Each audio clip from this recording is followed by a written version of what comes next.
Good afternoon, everyone. Welcome to the webinar. We've got lots of folks signed up today, so we'll give a couple minutes for everyone to join. I'm just grateful that you're with us today to talk about what we've been learning through a really interesting analysis of 147 nonprofits, and specifically, what does the first 90 days of new donor communication look like? We've got a ton of data that we're going to unpack today. Before we get into any of the details, I have just a reminder and an announcement, and I've got a few housekeeping things. If you are a frequent attendee on Next After Webinars, you may notice that I have a different background today. I got kicked out of our studio. I'm in my office today, but the reason I got kicked out is because we're doing some last-minute filming for the Nonprofit Innovation and Optimization Summit, trying to button up all the details of the program and everything like that this week. If you're not registered for this summit, I would highly encourage you to check it out at niosummit.com. It's going to be an incredible couple of days of learning together. There's a lot of speakers just from the for-profit sector that we've invited in who have innovative ideas that we think can really be applied to us as fundraisers, communicators, marketers in the nonprofit space in order to drive innovation, in order to drive new and better results for our fundraising programs and our digital fundraising specifically. I'm going to show a 30-second clip just to show you a little bit of a taste of what this event is going to be like. Here we go.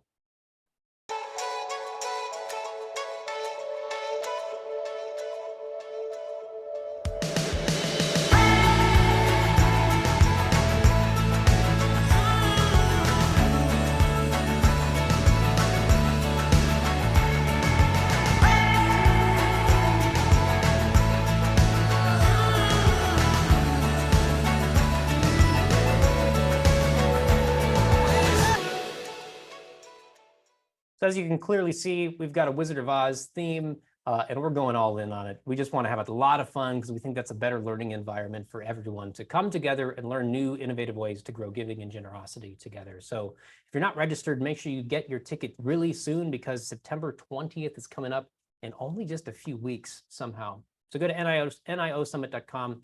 You can learn more, see the full agenda, and get registered. Now, I've got a few quick housekeeping things as well. Before we go through those, though, I would love for you to jump in the chat, because we're going to use the chat somewhat today. Open the chat and let me know who you are, what organization you're from, and where in the world are you zooming in from today. So open the chat if you'd let me know those things. That would be great. It's always exciting and interesting and encouraging to see how far this cause of growing generosity using testing, data optimization, how far that's reaching even around the world. So I'll give you a moment to do that. Open up your chat. Let me know, who are you? What organization are you from? And where in the world are you zooming in from?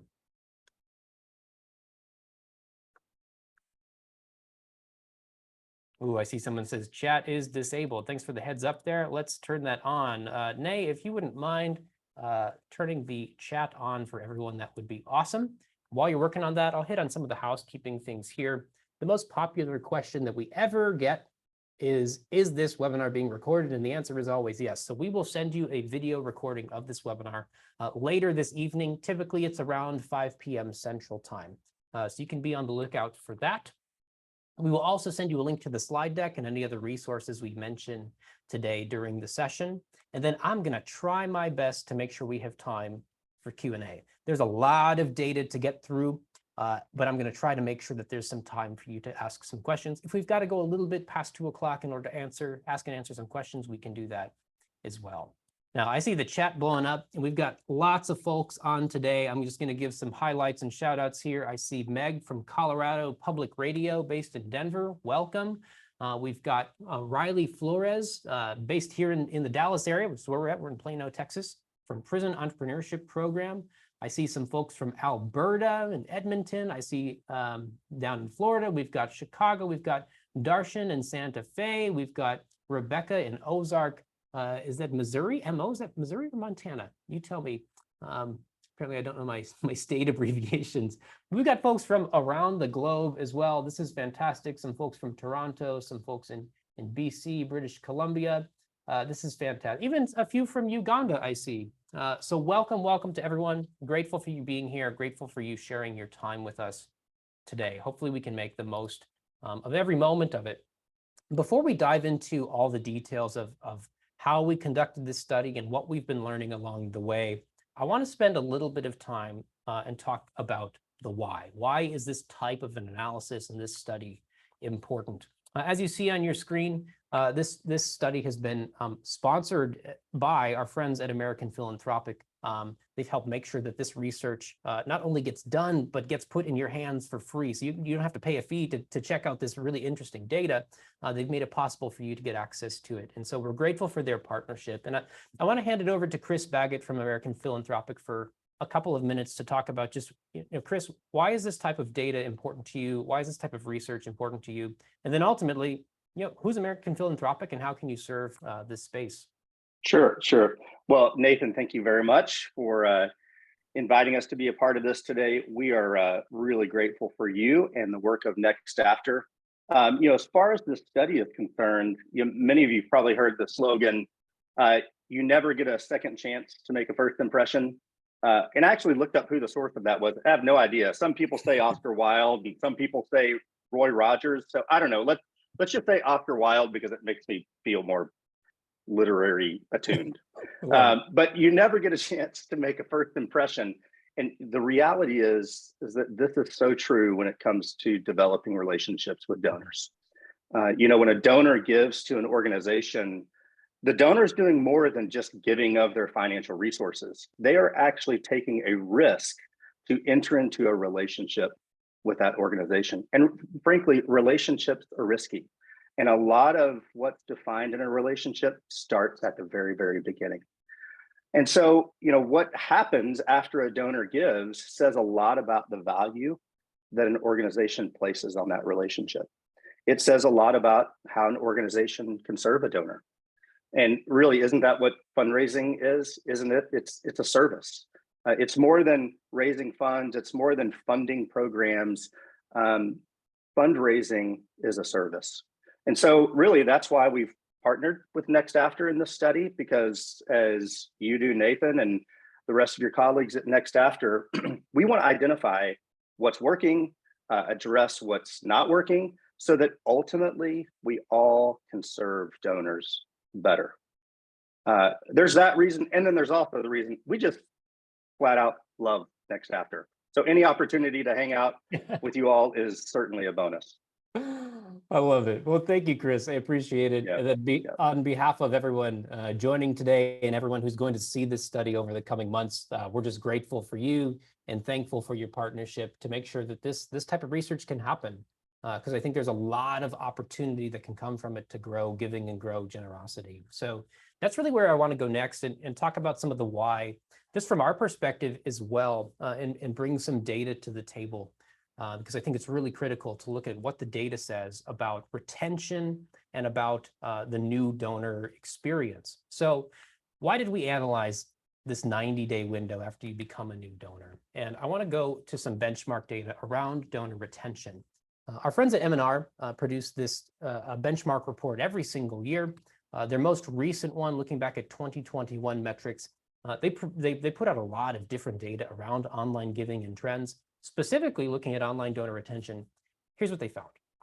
For online donors, the overall retention rates, which is people who gave to you last year, giving again in the next year, what they found was the overall retention rate is 36%, which is obviously not great. That means 64% of your existing online donors, you're going to have to go get new ones to replace them in the next year, which is a whole lot of work. It's a whole lot of cost, and it's also an unknown. Where are you going to get them from? Where are you going to pull them from? So a 36% retention rate is really not great. It's not encouraging. There's so much we have to do to overcome that. When you look specifically at new donors coming through the online channel, it's even worse. It's 23%.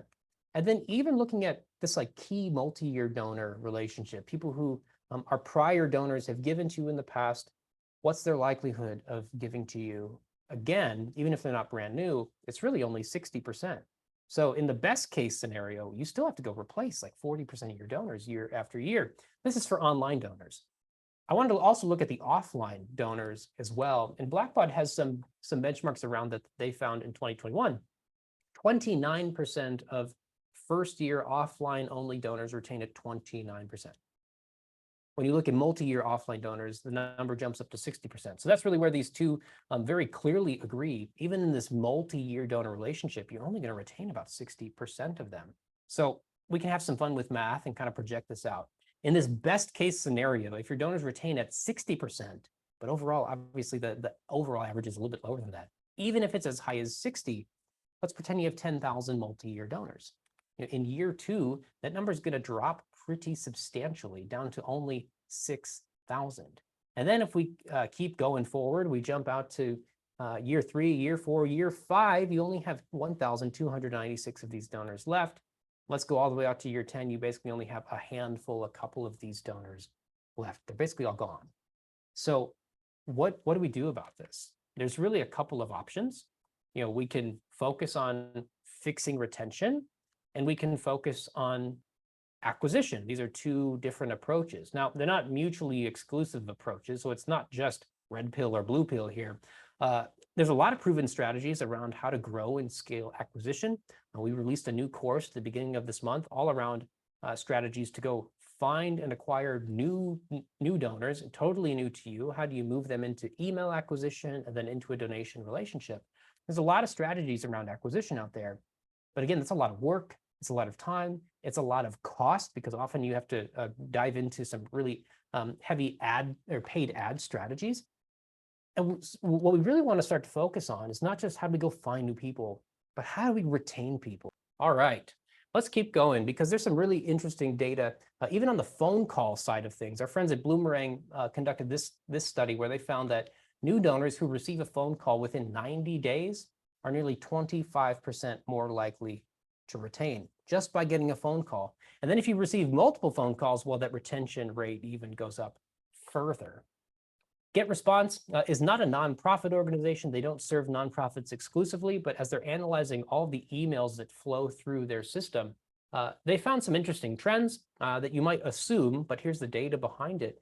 Those first few messages that you send to a new donor, the new contacts coming on your file, those first few communications have the highest likelihood of getting good quality engagement. Now, the further away you get from that first engagement, you tend to see lower open rates overall. You tend to see less click-throughs and things like that. And so this first initial welcome period is really critical for engaging someone. They have great opportunity to have their attention. Campaign Monitor has found very similar things. Welcome email read rates are 42% higher than the average email that you send later in the relationship. And so here's my working hypothesis. The way that donors are welcomed can directly impact their value and their likelihood of retention. And I'm clear to say that this is a hypothesis. I can't definitively prove this with the data that we're looking at today, but looking at all these different trends, it seems like there's tremendous opportunity in this welcome period, the first 90 days. And so that's what we're going to look at. What are the opportunities as we're aggregating all the data from these 147 organizations? What opportunities can we find to test and improve to try and fix retention? Here's our next primary question. How do you go analyze the new donor experience? So I'll bring you into what we did so you can see kind of the logistics behind the scenes. This was the process. We actually initially set out to donate to 150 organizations, both as an online donor and a postal donor. So we actually sent in a gift through the mail. We were successful with 147 of those organizations in total, but only 130 of those organizations were able to donate both online successfully and through the mail. 130 of those. So there's kind of an interesting finding right there. Make sure you test your systems and test your forms regularly. Maybe even in this case, sending in a postal donation to make sure it actually gets processed, to check your processes and systems and make sure everything is working. That's sort of the basics that we need to have working behind the scenes. So we made a $20 donation as both an online donor and through the mail. And when we donated through the mail, we also provided our contact info, specifically our email address, so they could add us to their ongoing streams of communication, both online and offline, giving them the opportunity to use multiple channels. The time frame that we selected to do this was intentional. We didn't want to do this during the year-end period. We didn't want to get into June, where a lot of organizations have end of fiscal year campaigns.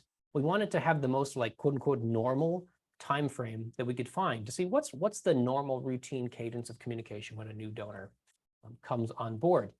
Now, as much as we might try to control all the circumstances, you can't control what happens around the world. So very shortly after we started this donation process, Ukraine was invaded by Russia, and we saw lots of activity, in the emails that were sent out and appeals that were sent out, relating their messaging back to trying to solve some of the refugee and humanitarian crisis that was surrounding this invasion. And that's obviously continues to be ongoing. So there are some things like that in the world of 2022, where things are changing every day, and or we can't predict what's going to happen. It seems like there's new global catastrophes on a monthly basis, at least. You can't control everything. This was the most kind of quote unquote normal time period that we could really select. But we see some little spikes in the data related to Ukraine. So just have that in the back of your mind as we're going through this. You'll see some examples like that. Some key terms to know as we go through the data. Again, we donated as an online donor, as a postal donor. You're going to see different communication channels, organizations communicating through the mail, as well as through email, some using both, some using none. Yikes, we'll look at that.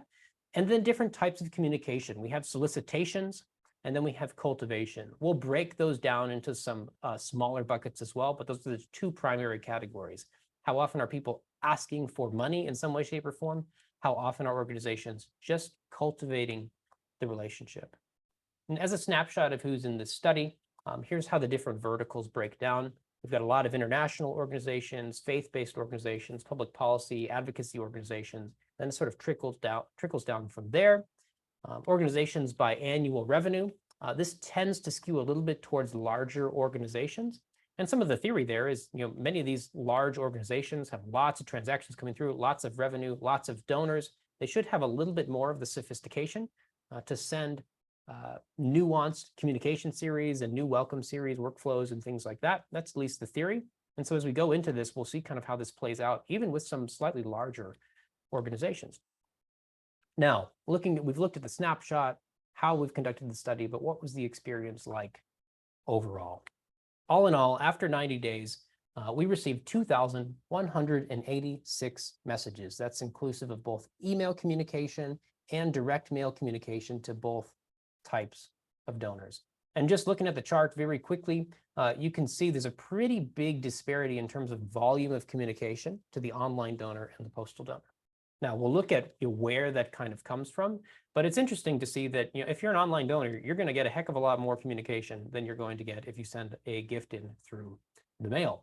The assumption might be, well, yeah, they donated online. You can communicate with them on online channels. So naturally, you're going to send them more email. But again, keep in mind, we gave them our email address even as a direct mail donor, and we still saw a pretty significantly lower volume of communication. Now, as we dive into that volume over time, here's what we found. Right off the bat, well, to explain this chart, you see the 13 weeks of our analysis period laid out week by week. The blue line is the number of emails received as an online donor. The orange line is the number of emails received as the postal donor. We're focusing a lot on email because that's where the bulk of communication is, and it's also one of the simplest channels for you to control without having to go spend a whole lot more money on direct mail sends. So we'll look a lot at email today. But right off the bat, you see this big difference in these two lines, which really means that the online donor, week by week, not just overall, but week by week, is consistently receiving far more communication in total than the postal donor. Now, is there an intentional strategy there? I don't know. This is purely observational. Here's what we're seeing. If you're an online donor, you're a whole lot more likely to receive a lot more communication, for better or for worse. One other thing I found that was interesting as we're looking at this is that the trend of communication over time is that both types of donors are getting more and more and more and more and more communication. Obviously, there's ups and downs and peaks and valleys, but those are the overall trends. Now, does that mean that organizations are just becoming more comfortable in adding more new donors into their communication flows over time after they've been on the file for a little bit, or they let kind of like their first gift settle, then we'll get them in month 2 or in month 3? I'm not sure what the strategy is, but that is the trend, which I think is an interesting observation. But total volume doesn't tell you the full story of what's going on. In fact, one organization could skew sort of your weekly volume. One organization actually sent 11 emails within a single week, which would obviously see your volume number jump up. So I wanted to look at this on the organization level as well.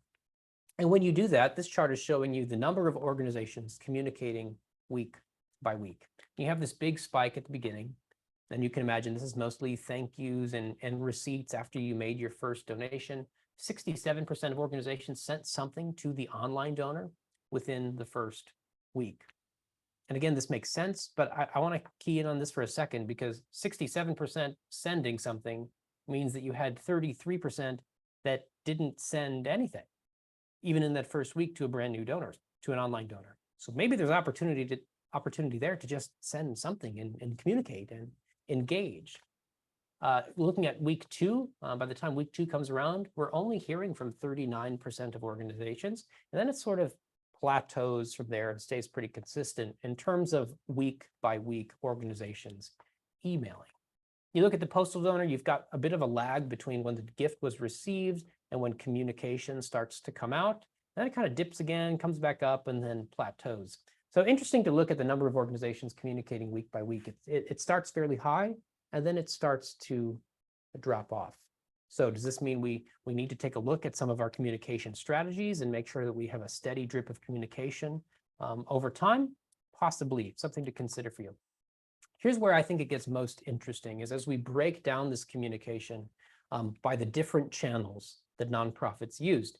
So this pie chart you see on your screen, this is really outlining for the online donor, what organizations used which channels to communicate. And what we found, this is kind of a really interesting and maybe scary in some ways finding, 18% of nonprofits sent nothing at all to their brand new online donor in the first 90 days. I'll let that sink in for a minute. 18%, again, sounds like a fairly small number when we're looking at percentages, but round it up to 20%. And now you can say, well, about 1 in 5 organizations are not sending anything to their brand new online donor. There's tremendous opportunity. We're talking about how do we fix retention. Well, step 1, let's send a thank you. Let's thank them for their gift, and then start to communicate with them over time. At least send one thing, don't send nothing. Looking deeper, 20% of organizations used both email and direct mail to communicate, so using a multi-channel approach. This is good, this is a good thing. 8% used only direct mail to communicate to their online donor, which I think is just an interesting observation. Now, sometimes direct mail strategies tend to be built out. If you haven't really focused on digital before, you probably have a direct mail strategy. So these online donors tend to get dropped into the direct mail pipeline as well. And some of that is good, where you can steward them and hopefully activate them as a multi-channel donor.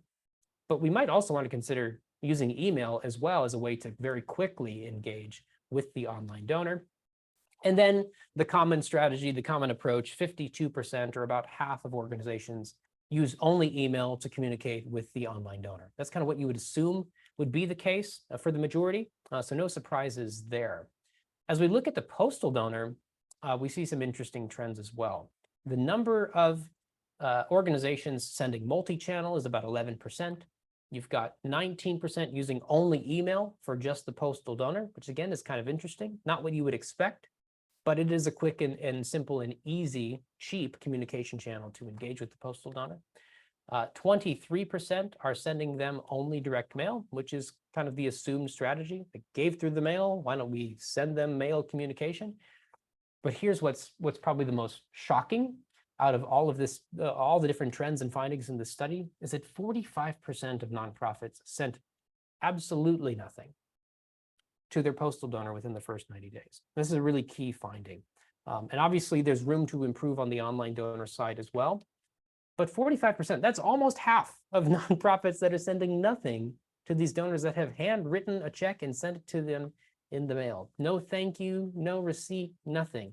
Maybe the receipt's going to come at the end of the year, or at the start of the new year for tax purposes and things like that.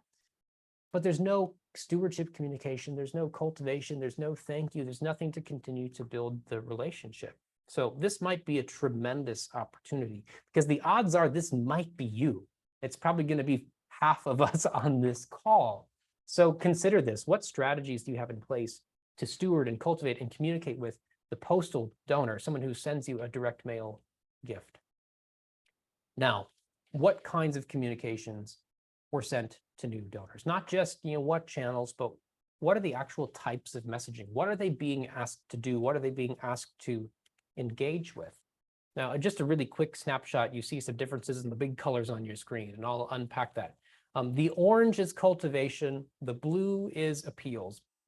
For the online donor, there's a pretty solid mix of cultivations and appeals, almost a 1-to-1 ratio. We'll talk more about that in a little bit. For the postal donor, you see a pretty big jump in terms of the amount of cultivation content that they were being sent. 61% of emails being sent specifically were cultivation, while 35% were appeals. So there's some differing approaches to how we communicate with these two types of donors. Of those that actually communicate in the first place, there's some differing approaches. Let's take a brief look at thank you messages specifically. That's obviously a small portion of the pie, but I think how we thank people is really significant and at least interesting, because here's what we found as we break down, receipts and thank yous into these two categories, receipts being more transactional, thank yous being more personal. The online donor, about half of the online donor communication that were receipts and thank yous was more the transactional receipt. The other half being a more personal thank you. Same trend for postal donors, but obviously a whole lot less in terms of total volume. Here's what these look like. A digital receipt looks like something that just comes straight out of the payment processor, straight out of the platform. It's not very personal. It's got the essential information to confirm your gift. You know exactly how much you gave. You can save this receipt if you need to. The personal thank you is a direct message from typically a real person, but at least some sort of thank you message to express gratitude for the support of this new donor. So interesting to see that about half of these were transactional, half of these were personal in nature.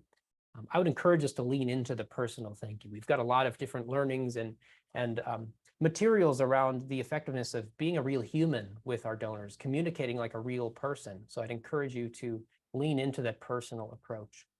But let's look at cultivation versus appeals. I tried to lay them out on a chart for you like this. The blue line is cultivations coming in. The orange line is solicitations coming in. And this is communication just to the online donor specifically. I'll call out a few things for you. There were 4 weeks over this 90-day period where we received more cultivation than we did solicitations for the online donor. Only 4 weeks where cultivation was higher than actually asking for money in some way. And so the overall ratio here is almost a 1-to-1 ratio. Now, I'm not here to tell you what the exact golden ratio is of cultivation to solicitation, but I can tell you that what we found through testing and optimization is that sending more cultivation has never hurt. It has never hurt. It has never decreased returns. However, there are many cases where sending more cultivation actually leads to more impactful appeals and solicitations later on that actually drives more new donors, more donations in total, and more revenue. So consider that as you analyze your own approach. How often are you sending cultivation versus solicitation? I'm not here to say what the golden ratio is, but consider more cultivation and test into it. Here's what we found for offline donors. A very different trend. And keep in mind, in the back of your head, only 55% of organizations actually communicated with the postal donor, the offline donor, if you will. But here's what we found. Of those that did communicate, postal donors who received communication were more likely to receive a much higher ratio of cultivations to solicitations, the ratio being almost a 2-to-1, 1 to basically a half, if you will. So postal donors are getting more cultivation, largely many of that coming through the mail. In this case, we're focused specifically on email, lots of email cultivation coming in this way as well. They're just more likely to be stewarded and cultivated well, with some solicitation sprinkled in as well. But here's one key finding I want us to consider. Again, I can't tell you exactly what to do because we're looking at what organizations doing, but an interesting observation, organizations have a vastly different approach to how they welcome online donors and how they welcome offline donors. Now, is there intentionality in those strategies? I can't say. But as you're evaluating your own communication, consider, why would I treat the offline donor differently than the online donor? And are there strategies that you can test into to really know exactly what's going to work for these two different types of donors? And then how do you maybe even bridge the gap to sync up your communication and lead them both towards a multi-channel relationship? Because multi-channel donors are far more likely to retain and be of greater value to your organization as well. Let's take a closer look at appeals. Now, appeals typically in other studies that we've done, normally we just lump every single email that asks for a donation or asks for any type of revenue exchange into this bucket of appeals. But we wanted to look a touch deeper and look at different types of appeals, because there's different things that you might be asking donors to do that require an exchange of funds, if you will. Obviously, the biggest piece of this pie is donation appeals. But there's also organizations that are inviting people to come to events, and maybe there's an event registration fee. There's some organizations that are sending more like merchandise and products, and sometimes it's a pure e-commerce transaction. Sometimes it's you can get this product with a donation or a specific donation. We'll look at some examples here. There's lots of different ways that people approach this, from more of the plain text style, click here to reserve your table or tickets, to more of this designed email. We're talking more in depth about this reunion and upcoming events that you can sign up for. You've got merchandise you see on the left, where you can get these 2 different autographed copies of this new book with a donation of $125 or more. So it's directly sort of pitching a product in exchange for a donation. And then you've got things more on the right that are not as flashy with big images, but still asking for you to either shop or donate. So a couple different options of ways to engage there. Looking at these and how they played out per week, no major differences. There weren't like specific spikes where people were more likely to ask you to attend an event or buy merchandise. It's pretty consistent over time, with, again, that same sort of trend of more appeals the further that you get out in the timeline. You see those donation appeals increasing almost on a week-by-week basis. 32% of these donation appeals used a matching offer to try to win a second donation. So your gift can be matched up to a certain amount. 17% of these donation appeals asked for a recurring donation. So there's some diversity in the strategies being used to try to win over a second donation. Matching, become a recurring donor, but then obviously the bulk of those being for one-time gifts as well. You can see sort of the breakdown here of matching incentives versus recurring incentives for the 2 different types of donors. Both of these are being leveraged for both types of donors. Obviously, the total volume of communication differs. And then looking at the number of emails of people asking for a match per week, I think is kind of interesting. There's this fairly large spike in week 6 and week 7, where the matching incentives were increasing. And just kind of anecdotally, what we saw as we're looking at the various examples, there were quite a lot of appeals coming in asking for a match that were related to the Ukraine being invaded by Russia. Asking for matching challenges. They've had a donor put up a certain amount of money. You can match it with your gift, or it can be a match when you donate today, so we can go help refugees or people kind of involved in the crisis. So that was that covers a lot of that spike. A lot of those examples we saw in the time frame were related to Ukraine. Here's a couple examples. Version A on the left looks like this. You've got some big hero images kind of showing people, in this case in Afghanistan, that need help. Your gift can be matched. You've also got this interesting approach on the right. This is a triple match, where it basically says your triple match status is unclaimed. Kind of an interesting approach to how you might position a matching challenges with a certain level of exclusivity. So maybe that's an idea to test into. Let's take a closer look at cultivation, because I think there's some pretty interesting trends on the cultivation side of things. Overall, when you look at cultivation, the vast majority of cultivation communication and emails were purely newsletters. If you go expand this out to newsletters, just purely update information about the nonprofit, about the organization, and even including impact stories in there, that represents 69% of the cultivation communication that's being sent. It's fairly passive. It's informative in nature. And I'm not here to dog on newsletters or things like that. There's definitely value in those, and those are important. But that means that the remainder of the cultivation was about 30% being more active offers. Let me show you some examples of what these look like. Newsletters can look a whole bunch of different ways. We had one organization sending a daily newsletter. It's kind of a roundup of different materials. You've got the option on the right that uses a big hero image, a fairly designed email, rounding out some new news stories and things like that. So lots of different ways to position a newsletter. One organization sent 86 newsletters in the first 90 days. That's that daily drip of content, which we didn't specifically opt in for a daily newsletter, but that's what they sent us. Stories of impact can look a lot of different ways as well. They might be sort of longer form text-based stories. They might be, clicking through to go see a testimonial or something like that. And that leaves 31% of cultivation that's really focused on asking for more of an active engagement to go interact with a specific piece of content. These are more offers like surveys and quizzes. We even put videos in there, clicking through to watch a video, but also things like ebooks and online courses, even asking for a reply, things that take a little bit more activity for you to engage with. Here's some examples.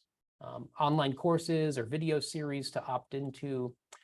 Petitions like this. Innocence Project sent a lot of these where they're asking someone to share their voice, sign their name on a petition about a current event that's going on. We received 24 of those from the Innocence Project. That's kind of their primary focus in terms of cultivation content. You've also got surveys and quizzes about things related to the particular cause. But here's one thing I want you to keep in mind. It's kind of a key finding. Most cultivation communication is purely informational, but there may be an opportunity to use more offers, more of these active pieces of cultivation to lead towards a second gift. I'm not going to unpack that whole strategy for us today, but I'll show you just a very quick highlight. Again, I mentioned we released a course this month on online donor acquisition, and this is typically the model that we follow when we're trying to figure out how do we activate donors using cultivation and using content. It starts with some sort of traffic source. In this case, it might be an email, where you ask someone to engage with an ebook or with a survey or with a petition or with an online course. They go to a landing page to sign up. And then instead of just sort of the standard confirmation page that says, oh, thanks so much, will you share this on Facebook, on Twitter, on Instagram, on LinkedIn, whatever, you actually move directly into an appeal, what we call an instant donation page, that gives someone a reason to give and a form on the page to give right there. And we use this as an acquisition strategy, but it also can serve to be a really effective way to activate existing donors on your file and move them into their next gift, starting with cultivation and using that as a bridge to get into a next donation appeal. So consider that in your own welcome series. How can you use more active offers to lead someone to a second gift opportunity rather than just passive content like a newsletter? Some other findings that don't fit cleanly in one of those categories, but are pretty interesting that I wanted to call out for you today. If you've been in any of our email training, you've certainly seen that we've tested into a lot of opportunities to grow email response by using a more humanized email approach. That involves removing a lot of the design and using more plain text style emails. Knowing that, here's what we found in the data. The vast majority of communication being sent uses these kind of customized, heavily HTML emails with images and design and templates and buttons and graphics and all of that stuff. The biggest percentage of plain text style emails was really just these kind of transactional receipts. So here's an example of what I mean by plain text. It doesn't have to be purely a plain text email, but it comes across as that sort of a design approach. It looks like an email that you or I might send each other out of Gmail in just an everyday conversation. And what we found through testing and optimization, in this version of this appeal, they use a large hero image, they use a progress bar, you've got an image of the sender, you've got a donate button. Version B has the same exact copy, but it removes the vast majority of those design elements, a bit more like a plain text style email. And by doing that, it actually led to a 29% increase in donations. So if you're trying to get the most out of the appeals that you're sending in this welcome period, consider using more of that plain text style approach sent from a real person looking like a communication that you just sent right out of Gmail. Now, how often did organizations use videos? I think this is an interesting finding as well. 16% of cultivation emails that we received included some sort of video. 3.5% of appeals included some sort of video. It's a very small percentage. I do want to show just one experiment around this. In case you're in that 3.5% that are sending videos in your appeals, here's what we found. In this experiment, we had email as a key driver of traffic to this donation page. And when you come on this donation page, you actually get to see the video that was linked up in the email. And version A is primarily positioning the value proposition, the reasons to give using a video. Version B takes the video, throws it away, doesn't throw it away. It takes the core value proposition in the video and outlines it in text. So you have to go read about it instead of just sitting back and watching it. And by using text instead of video, this appeal actually led to a 527% increase in donations. Oftentimes we'll see that a video might lead to more clicks, not all the time, but in many cases it might lead to more clicks, but that doesn't often translate. In fact, it has never translated in all of our testing into more donations. So when you're sending appeals, don't use videos to communicate why someone should give, use text.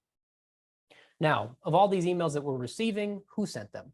We always like to take a look at this, again, from what we found in our testing. I'll show you an experiment in a moment. Sending from a real human being tends to be the most effective. I think this is an interesting observation. You see the orange is the number of emails, percentage of emails being sent from an individual human being. We've actually seen this number growing over time as we compare kind of our research studies to each other. Seeing upwards of 31 to 44% of emails coming in being from a human being is really encouraging. Now, I'll kind of break down these examples so you can see exactly what they look like. Something that's sent from a group might be from, kind of a department level, from LLS matching gifts. Something from an individual is sent from an actual person. Something from an organization is just sent from the brand name. And here's what we found through testing. Now, version A is sent from the name of the organization. Version B is sent from an actual human being. By sending from a human being, using messaging that reads like a human being, it led to a 27% increase in opens. So I'm hopeful that we continue to see this trend grow of more people like you and I communicating with donors as the human beings that we are and building that relationship even in the inbox. Looking at some of the calls to action, I think this is an interesting one as well. You can see how many different types of these emails also ask people to follow them on social media. Now, you might expect that with social media icons in a cultivation email. You might expect that with social media icons in a receipt. But what's fascinating is that 45% of appeals being sent.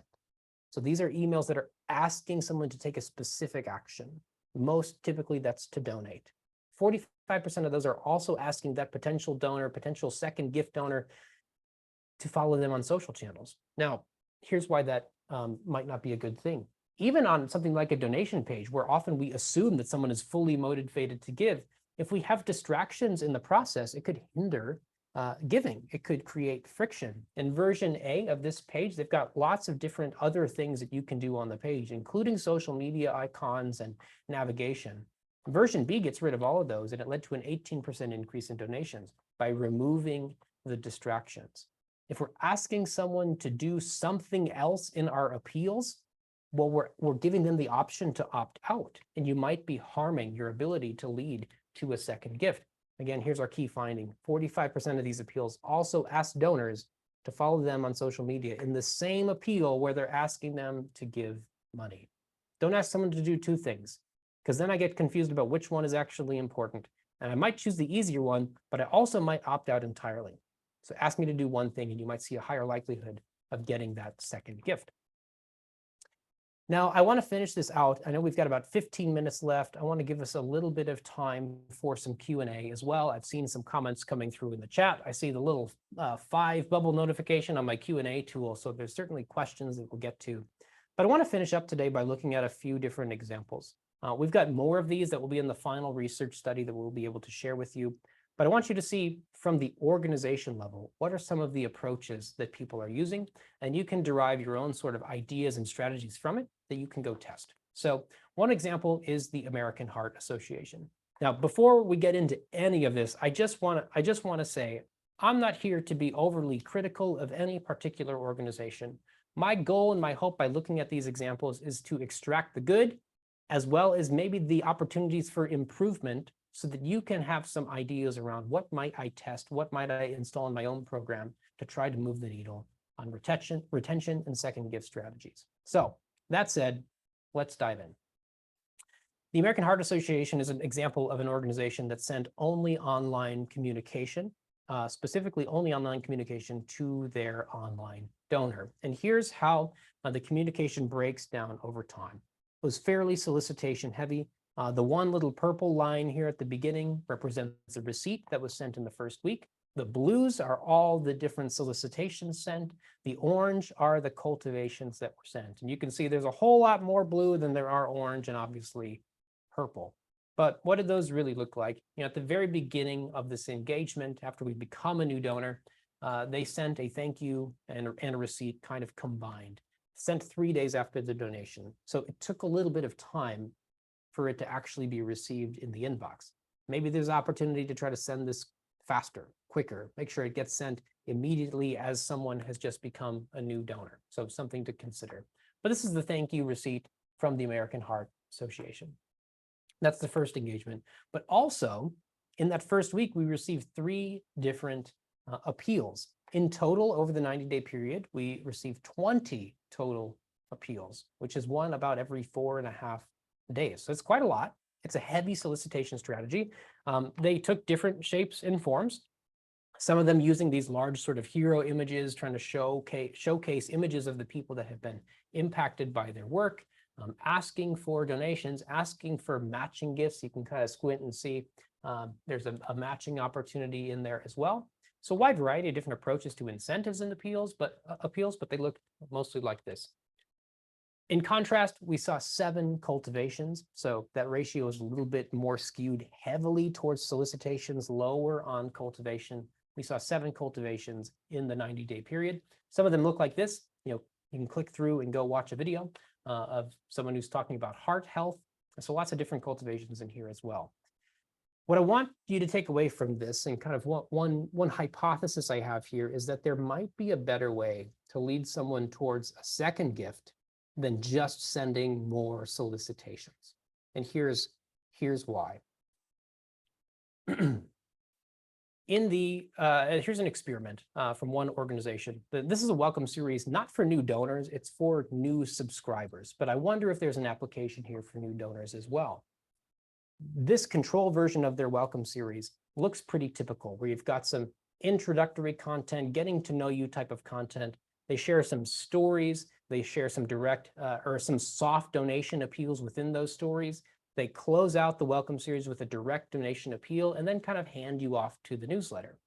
But they tested a different approach against that. So they split their welcome series in half, which is hard to do, but ran this experiment where instead of just sending a bunch of solicitations with stories of impact attached to them, they just focused on these types of offers, ebooks and things where you have to go say, yes, I'm interested in this valuable piece of content, go fill out a form on a landing page, and then ultimately land on an instant donation page, like we mentioned a moment ago. They're using more active offers in their communication.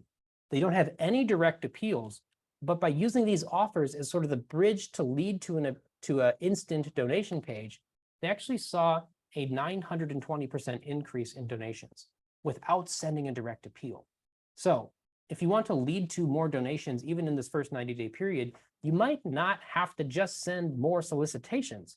Sometimes if you focus first on the content, it can be a bridge to leading towards generosity. So consider that in your own welcome series. And then Catholic Vote was another interesting one that had a fairly unique approach and maybe more of an extreme approach. And again, I'm not trying to pick on anyone. I'm just trying to extract what are the opportunities here. So for their postal donor, their approach was that they sent one piece of communication, and it was a receipt sent in the mail, which makes sense, but no other communication beyond that. On the online side, it was a little bit different. The online donor received 92 emails in 90 days, which is obviously more than one per day, including 72 newsletters. So that basically means that they're sending a newsletter 6 out of the 7 days in a week on average. You see that with the orange line. That's the cultivation. The blue line, again, being solicitations, and then you've got this kind of account creation email at the very beginning. I want to call out the orange here. Again, they sent basically a daily newsletter, 6 of 7 days a week. A lot of them looked like this, where you've got call outs of different sort of news articles, some little snippets and summaries. You can click through to go read more about it. The appeals looked largely like this, some of these like chip in type of donations to contribute to the campaign. So the donor received an additional appeal every week on top of their basically 6 newsletters during that week. So this is kind of an extreme approach of sending a lot of communication. This is something that you can certainly test, you can try if you would like, but I would give you a word of caution on this. One thing we observed specifically with these emails that we received was that 35% of them ended up in the spam folder. So when you err on the side of just sending more communication in total as a means of trying to get the attention of your donor, you might risk ending up just falling away into spam. And once you're in spam in one person's inbox, the likelihood of you just falling into spam in other people's inbox, it's just going to snowball and increase. So we have to be really careful on the email volume we send. If you want to send more emails, they have to be really good emails and quality emails that people are engaging with. So be careful with using a really, really heavy volume approach just to gain the attention of a donor. Now, we've covered a lot. I want to summarize the 4 key findings, and then we'll open it up for a little bit of Q&A. Here's the 4 main things we pulled out. Number 1, 45% of organizations didn't communicate with their postal donor in the first 90 days. And then on top of that, remember, basically 1 in 5 organizations sent nothing to their online donor. So we have to be present. We have to show up. We have to at least say thank you, and then hopefully build out some better communication flows to engage these people in a new relationship. You can't expect a relationship to thrive if you never communicate. We don't want to let our donors down when they've invested in us and then we never say anything. So at least choose to send something and engage on some level. Key finding number 2, there's vastly different approaches in how we communicate with offline donors and how we communicate with online donors. There may be some advantages to syncing up those approaches so we can establish more of a multi-channel approach without having to do a whole bunch more work, and then ultimately leading to more multi-channel donors. Third, most cultivation communication is fairly passive. Those informational newsletters, which have some value, but there might be an opportunity to use more offers like ebooks, courses, surveys, petitions, etc., to lead people towards that instant donation page and this opportunity to give a second gift. And then finally, 45% of donation appeals, including social media like opt-in links to go follow you on Facebook or Twitter or otherwise, along with the donation appeal that might distract from the primary outcome. So there's a lot of very simple things that I think we collectively can do to try to move the needle on moving someone towards a second gift and then retaining long term. Now, that's a whole bunch of data. And there's going to be a whole lot more in the final study that we'll share with you coming soon. If you have questions, feel free to drop them in the Q&A tool. Sometimes when they get dropped in the chat, they get lost. But if you drop them in the Q&A, I can try to keep better track of those there and make sure you get some answers. As you drop those in the Q&A tool, again, just to mention, this full study is coming to you very soon. We're putting the final touches on it and expect to deliver that to you in the next couple of weeks. One thing I want to make sure you know, if you would like to get a hard copy of this study, you can come to the NEO Summit. Again, I know I'm pitching that hard, but if you go check out NEO Summit, niosummit.com, register for that, come by the American Philanthropic booth, chat with Chris and chat with others from American Philanthropic.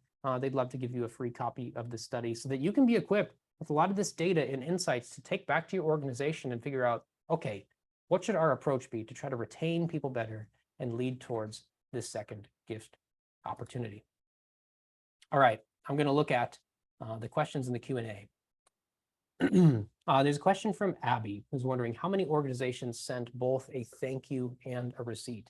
I don't have that off the top of my head. I wish I had our whole like giant data dashboard, logged in here. I don't, but it's certainly an answer that I can look up later for you. So if you send me an email, I'll try to get you a specific answer on that one.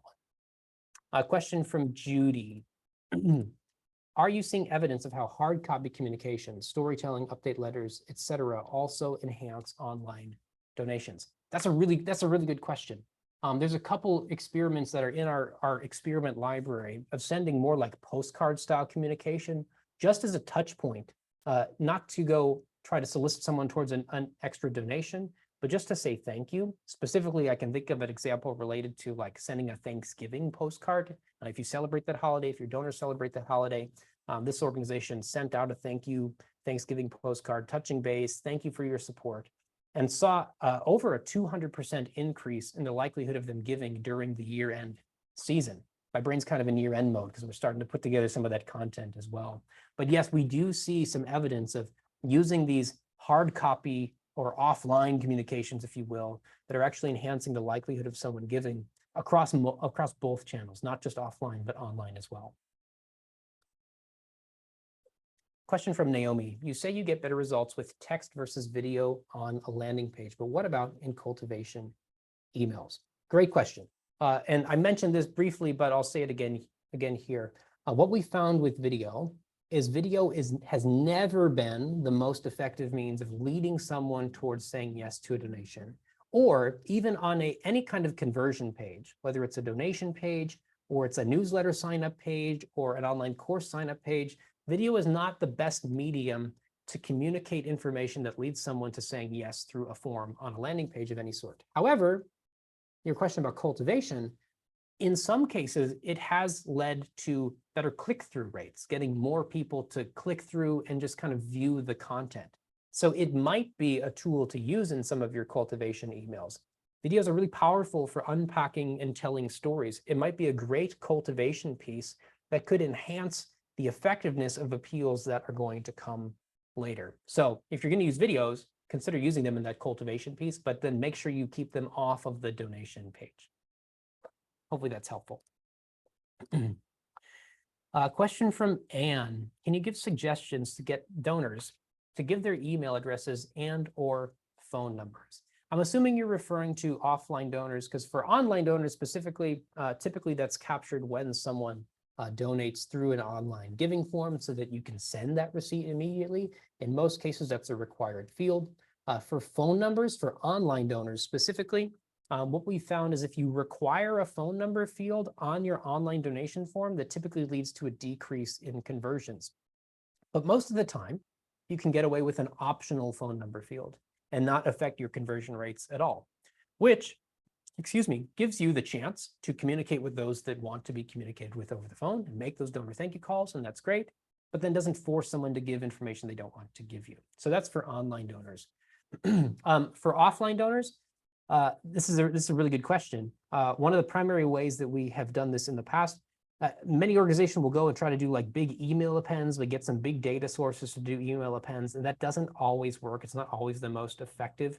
But one way that we've done this is taking those offline donor lists, pushing them into an online ad channel, something like Facebook specifically. Typically, they can match your offline donor list just using address information with actual Facebook users. And then you can go run advertising to those people to show them different content offers that require an email address. And so if you can get people moving through those funnels, then you can capture their email address when they've opted into communication, and then you can cultivate them that way. Hopefully that's helpful. That's a bit of a complicated strategy, but it also is, again, that strategy that's talked about in our online donor acquisition course. So if you want to dive deeper, you can check that out as well. We've got time for a couple more questions here. From Cheyenne, I hope that's pronounced correctly. How do you recommend best asking for a second donation after the first without seeming greedy or stingy? That's a good question. A lot of that obviously comes down to the specific messaging and the specific campaign opportunities. You know, one approach that we try to build into calendars, promotional calendars, fundraising calendars, is basically having some sort of high urgency campaign once every quarter, which would fall kind of within your 90-day windows. Sometimes that's year end, sometimes that's the end of a fiscal year, sometimes that's a special like dedicated giving day or giving week during the spring or during the fall. And those can be really natural jumping off points for someone who is mostly a relatively new donor, but gives you an opportunity to present a specific donation ask attached to a deadline that might lead to an increase in urgency and also a second gift. But then on top of that, going back to that email welcome series experiment, using cultivation as kind of the bridge to lead towards a donation ask can be really effective. So creating content that's put behind an email gate, whether it's a video series or a course or petition or a survey, you can send that out as cultivation content. And once someone fills out your survey, they submit the form and they come to an instant donation page where you can ask them for that second gift in relation to the survey information they just gave you. So that can be a really great jumping off point to lead towards a second gift without only focusing on sending more solicitations. Question from Catherine. Donors are concerned with organizations spending money on mailings. Have you found that mailing personalized cards to online donors is beneficial, or should that be largely avoided? Well, in that example I mentioned earlier, the kind of year-end Thanksgiving-ish example, they obviously saw a big increase in revenue by just sending a cultivation postcard. So there certainly is opportunity there to increase conversions and increase revenue by using the sort of multi-channel approach. I do understand that some donors get really concerned about that. Now, oftentimes what happens is we respond to the loudest voices that come back into our inboxes, and then we can tend to adjust our strategy because we have a few concerned donors, but that might actually be at the expense or the hindrance of effectiveness. Because if you can raise more funds, even by spending a little bit more money, you might be more effective as an organization and make that much more of an impact. And I would, at least, maybe this is the optimistic side of me, but I would hope that that's an argument you can make to these donors who are concerned, is we've found, looking at the data, that by spending a little bit more on some of these cultivation pieces, we can raise more money so that we can actually have more of an impact on this cause you care about. I'd hope that's a conversation you can have to alleviate some of those concerns. I've got time for 2 more questions. I'm just going to go in the order that I see that they came in. So here's one from Andrea. How many of the matches are real, backed by actual donors, and how many are an anonymous donor, i.e. fake? And how do results of the fake ones compare to the real? So one of the hard things about doing a study like this is we can look at what's being sent, but we don't necessarily have access to the results behind the scenes. And so in this case, as we see these different types of matching appeals, I can't tell you exactly, are these all real? Are they all legitimate? Are some of them kind of made up and fake? What are the performance numbers? I don't know that exactly. I can tell you my opinion, which would be that I would hope that anything that you're presenting to your donor is an opportunity to contribute to impact, or different incentives and opportunities to have your gift doubled or matched, that they would be real. I hope that we're being genuine and honest. There are a few things that make me more frustrated when they are fake, and they're kind of disingenuous means of getting someone to say yes to giving. So that's my hope, is that they would be real, but obviously I can't really confirm or deny that for any of these organizations right now. I see Win in the comments. It seems unethical to have a fake or made up match. I'm with you there. One more question. We've got a question from Rebecca. Have you seen any resistance to donors giving to recurring giving clubs versus a one-time appeal? Well, Rebecca, coming to you soon, hopefully in the beginning of 2023, we've got a really interesting strategy around trying to lead towards more recurring donations and kind of building this into an automation series. One of my colleagues, Courtney Gaines, has been refining this strategy and outlining it, and I would love to start to put this together in a resource for you, and even into maybe like a mini online course to go equip you with some of these recurring donation strategies. But we've certainly found some really good ways of putting recurring donation opportunities into this kind of new welcome flow, because there's a tremendous amount of opportunity there. There's a lot of newer experimentation in our library around recurring giving as well. And even just doing this, I think it's a feature of Fundraise Up has this, and we're testing it in some other different areas as well, where you put this little animated heart on the monthly donation option on your donation page. And it tends to not impact one-time conversion or the difference between monthly and recurring, but also leads to overall higher conversions. So there's lots of different strategies to even just draw attention to it.